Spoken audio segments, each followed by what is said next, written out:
Assalamualaikum warahmatullahi wabarakatuh. Nah, pada sore hari ini, hari Rabu, tanggal 6 bulan 3 tahun 2024. Di sini saya akan sedikit membahas tentang beberapa modus penipuan melalui aplikasi WhatsApp. Oke, intronya adalah kita kan selalu menggunakan WhatsApp tiap hari ya. Sekarang itu WhatsApp sudah menjadi kebutuhan kita sehari-hari karena disitulah kita berinteraksi dengan semua orang. Kebanyakan sekarang itu menggunakan WhatsApp, sekolah, kerjaan, dan lain-lain. Nah, masalahnya ini menjadi peluang ataupun dilirik oleh penjahat-penjahat cyber istilahnya. Mereka itu melakukan berbagai cara atau berbagai modus untuk bagaimana sih cara menipu, melakukan kejahatan seperti mencuri data pribadi, bahkan mengambil uang di bank, saldo di bank kita gitu ya. Itu sangat marak sekali sekarang. Jadi emang kemajuan teknologi itu pasti memiliki dua mata pisau. Dari segi positifnya dia ada, dari segi negatifnya atau kejahatannya juga pasti ada. Nah, pada hari ini atau pada sore hari ini saya ingin mengajak teman-teman semua untuk memahami bagaimana sih cara kerja dari atau modus-modus dari penipuan lewat WhatsApp ini ya. Karena ketika kita sudah mengetahui modus-modus penipuan lewat WhatsApp, lewat WhatsApp, itu kita akan lebih aware atau lebih waspada ketika mendapatkan sebuah pesan yang agak aneh, terutama ketika kita mendapatkan pesan dari nomor baru. Nah, gitu ya. Oke, langsung aja. Untuk yang pertama, jadi beberapa modusnya. Yang pertama untuk via WhatsApp ini yang sangat berbahaya. Yang pertama adalah penipuan modus kurir ya. Jadi penipuan modus kurir ini ketika kita tahu-tahu mendapat pesan dan isi pesannya itu adalah menjelaskan bahwa, halo Kak, kami dari agen kurir bla bla bla menjelaskan bahwa paket Anda akan dikirim. Nah, di bawahnya itu ada pesan untuk kita melakukan atau mengklik sebuah foto paket atau aplikasi ya. Nah, itu sebenarnya adalah samaran guys ya. Jadi sengaja dia menambahkan APK di bawah pesan itu dengan tulisan lihat foto paket Anda. Padahal ketika kita klik foto itu tuh bukan foto sebenarnya. Itu adalah sebuah aplikasi jahat atau malware guys ya.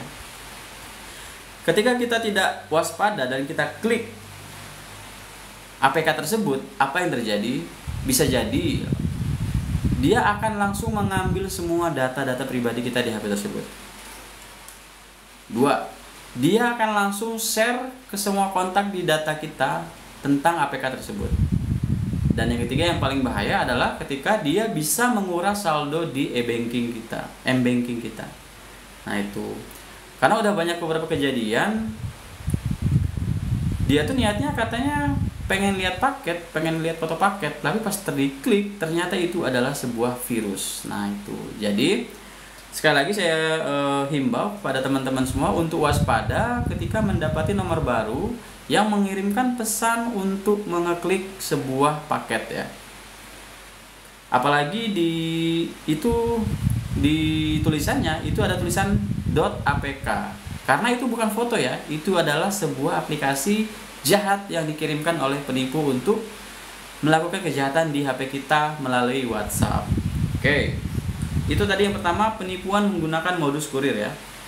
Yang kedua, penipuan menggunakan file undangan nikah. Nah, file undangan nikah ini udah lama ya, udah beberapa tahun. Tapi yang perlu kita waspadai adalah kadang-kadang kita tuh suka nggak waspada ketika kita menerima sebuah pesan pernikahan.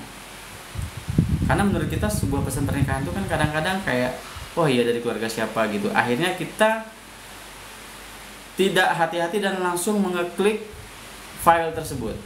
Apa yang terjadi? Ya,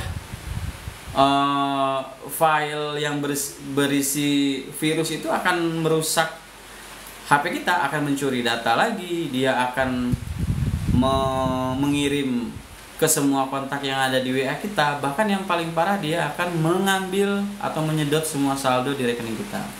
Ya. File undangan nikah ini rata-rata masih gampang terkena kepada bapak-bapak atau ibu-ibu kita ya. Mungkin karena mereka bisa kita bilang gaptek ya. Gaptek tuh mereka nggak terlalu paham dengan penipuan-penipuan seperti ini. Jadi ketika ada pesan undangan pernikahan, itu mereka tidak mencari tahu dulu, langsung main klik aja karena pengen baca nih undangan dari siapa. Nah, disitulah awal mulanya marak sekali virus file undangan nikah ini ya. Karena ini yang paling gampang untuk disebarkan ataupun targetnya adalah bapak-bapak dan ibu-ibu yang belum terlalu paham tentang IT ya. Jadi mereka tuh terlalu mudah korbannya ya. Jadi tugas kita adalah sebagai anak-anaknya adalah mengingatkan kepada bapak dan ibu kita ataupun siapapun yang agak gaptek untuk jangan sekali-sekali mengetik file APK yang berisi undangan pernikahan. Karena sebenarnya itu bukan undangan pernikahan, tapi itu adalah sebuah aplikasi jahat yang disebut dengan malware ya. Oke. Yang ketiga, dia sekarang berubah menjadi surat tilang palsu. Wow, lebih canggih lagi ya.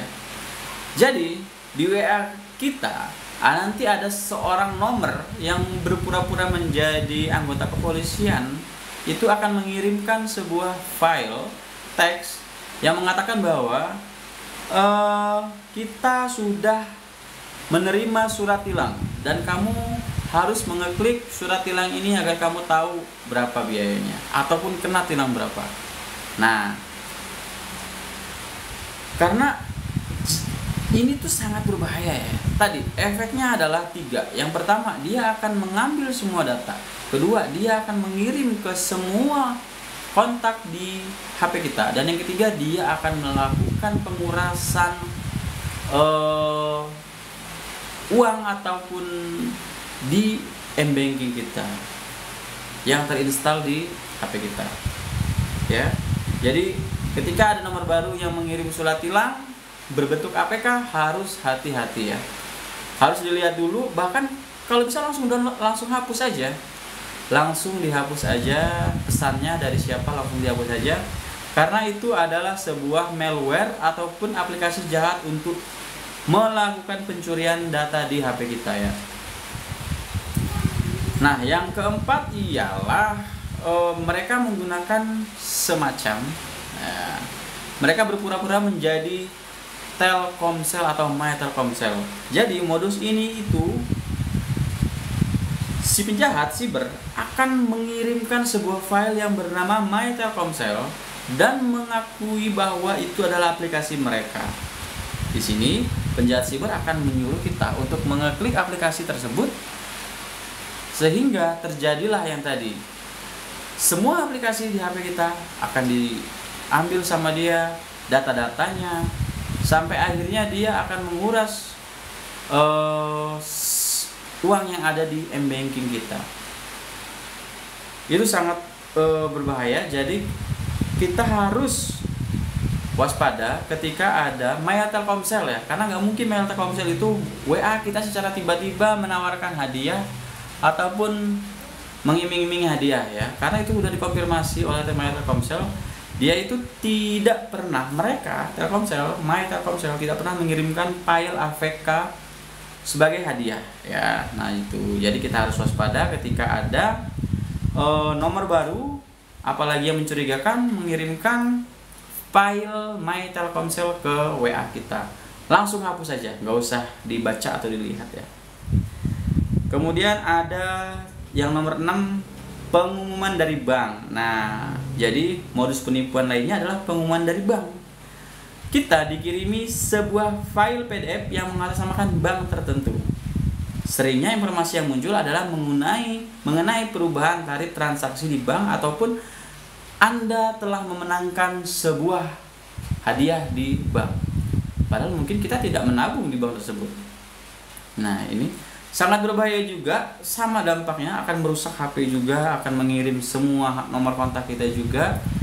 Jadi ketika kita HP-nya menerima pesan ya dari nomor yang tidak dikenal dan mengatasnamakan bank dan mengatakan bahwa Anda telah memenangkan sesuatu dan Anda harus mengeklik filenya di situ, jangan sampai diklik. Itu adalah sebuah teknik penipuan atau modus penipuan menggunakan WhatsApp ya. Oke. Sepertinya itu aja dulu ya untuk pembahasan kali ini. Jadi ada 5 modus di awal tahun 2024. Apa deh? Baterai ada berapa lagi? Baterai ada berapa persen ya? Coba dipencet tabnya. Berapa lagi? Berapa lagi ya? Masih sedikit ya? 2. Oh iya, nanti aja ya. Tapi sudah dicas. Mau sudah dicas ya udah ambil aja kalau mau dicas. Oke. Mungkin itu aja ya untuk hari ini. Kita ngebahas tentang modus penipuan online via WhatsApp yang harus kita waspadai karena semakin hari penipuan atau kejahatan cyber itu akan semakin banyak. Jadi kita jangan sampai terkena menjadi korban, salah satu korban dari modus penipuan secara via WhatsApp ini ya. Saya ulangi lagi, saya rangkum. Yang pertama adalah modus penipuan menggunakan jasa kurir. Kemudian yang kedua adalah modus penipuan menggunakan file undangan pernikahan. Yang ketiga adalah modus menggunakan surat tilang ya, palsu ya. Yang keempat adalah menggunakan modus My Telkomsel. Dan yang terakhir adalah pengumuman dari bank. Nah, 5 hal tadi harus kita waspadai ketika ada sebuah nomor baru atau nomor, bahkan kadang-kadang mereka tuh pakai nomor temen ya, nomor dari kontak kita, sehingga kita tuh kayak percaya gitu, masa sih dia ngirim yang kayak gitu. Nah, masalahnya teman kita yang mengirimkan itu juga sebenarnya tidak sadar bahwa mereka tuh sebenarnya sudah terkena virus dari file tersebut. Nah, oke, makasih Kak Rin, dibacanya Kak Rin ya. Ya Kak Rin, makasih ya sudah gabung di TikTok ini. Intinya Kak Rin, kita tuh harus itu ya. Karena kalau saya sih banyak bukan membantu ya, dapat laporan dari ibu-ibu ataupun teman-teman guru lain itu yang di sekolah yang udah berumur. Itu mereka tuh kayak tiba-tiba mengirimi file gitu kan, banyak banget. Terus kita tanya, ibu ngirim nggak? Enggak pak, saya juga nggak tahu, bla bla bla. Nah, jadi kita banyak membantu di situ. Akhirnya kita tergerak buat bikin konten ini ya, karena sebenarnya buat pendidikan, buat sharing aja kepada ibu-ibu dan kepada bapak-bapak yang di atas kita yang belum terlalu paham kejahatan modus seperti ini lah. Ini kan baru ya kalau menurut mereka ya. Kalau menurut kita yang muda-muda ini mungkin nggak mungkin lah kita ngeklik file yang kayak gituan. Cuma kadang-kadang yang jadi korban ini adalah modus ini adalah yaitu tadi orang-orang tua kita yang kesian ya, padahal ya orang-orang tua kita yang kena, jadinya anak-anaknya juga repot gitu. Nah ini semoga kita bisa menjadi ketika ditanya sama orang tua kita tuh jangan, oh pak mungkin itu biasa aja. Nah kalau bisa kita menjelaskan juga kepada orang tua ataupun kepada teman-teman kita yang agak gaptek bahwa jangan sampai kita tuh terkena dengan modus-modus yang seperti ini gitu. Modus-modus kejahatan via WhatsApp ini tuh sangat merugikan semua orang ya. Karena nggak kebayang ya, pemrograman yang mereka lakukan itu bisa ngebobol bank tanpa kita masukin username sama password. Bahkan PIN nggak kita masukin. Dari banyak yang kasus yang udah ada, itu uangnya terkuras habis loh. Bayangin ya nggak sih? Canggih banget metode, canggih banget. Itu jadi makanya kita tuh yang bisa kita lakukan ya hanya bisa mencegah jangan sampai kita atau anggota keluarga kita ngeklik hal yang seperti itu. Oke, Itu aja mungkin Karin hari ini. Makasih udah mampir. Kita akan lanjut besok lagi. Saya mau, karena ini bakal saya pindahin ke konten YouTube ya. Oke. Makasih ya Karin. Assalamualaikum warahmatullahi wabarakatuh.